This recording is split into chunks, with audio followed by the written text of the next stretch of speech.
नाशिकच्या खड्ड्यांना कमिशन आणि गुजराती ठेकेदार जबाबदार, राज ठाकरेंचा सनसनाटी आरोप।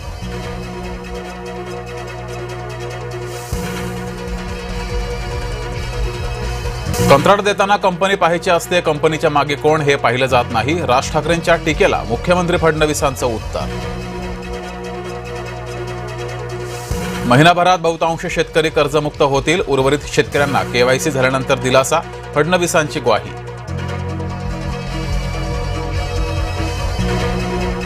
ठाकरेंकडून फुटलेल्या 6 खासदारांसह एकनाथ शिंदे पंतप्रधान मोदींना भेटले, कोर्टातील सुनावणी आणि मंत्रिमंडळ विस्ताराच्या चर्चांच्या पार्श्वभूमीवर भेटीला महत्त्व।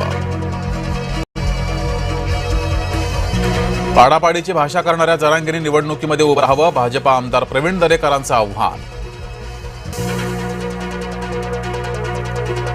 विनायक राऊतांसह 6 आरोपींना अटकपूर्व जामीन मंजूर, जादूटोणा प्रकरणामध्ये ठाणे सत्र न्यायालयाचा राऊतांना दिलासा। अभिजित दिपके पीएसआयवर भडकले, भेटायला येणाऱ्या लोकांना अडवत असल्याचा आरोप, दिपकेंनी पीएसआयला घराबाहेर काढलं। नंदुरबारचे भाजपाच्या माजी जिल्हाध्यक्ष विजय चौधरींना अटक, माजी खासदार हिना गावितांबद्दल आक्षेपार्ह वक्तव्य भोवलं। मारकुडा नगरसेवक रमेश म्हात्रेला जामीन मंजूर, रमेश म्हात्रेला महाराष्ट्र बंदी। राष्ट्रीय ओबीसी महासंघाचे बंगळुरूमध्ये राष्ट्रीय महाअधिवेशन, मुख्यमंत्री देवेंद्र फडणवीस उपस्थित राहणार नाहीत, व्हिडिओ पोस्ट करत फडणवीसांकडून शुभेच्छा। राष्ट्रवादी काँग्रेसच्या महिला संघटनेत मोठे फेरबदल, निर्मला नवले यांच्याकडे महिला युवती प्रदेशाध्यक्ष पदाची धुरा, राज्यभरातील महिला संघटना बळकट करण्याचे प्रयत्न। मुंबईच्या महापौरांना बॉम्बस्फोटानं उडवण्याची धमकी, अधिकृत आयडीवर मेल, शेअर बाजारासह मेट्रोही उडवण्याचा इशारा। अर्थ खातं राष्ट्रवादीचं होतं ते राष्ट्रवादीलाच मिळेल, राज्याच्या अर्थ खात्यासंदर्भात हसन मुश्रीफांची प्रतिक्रिया।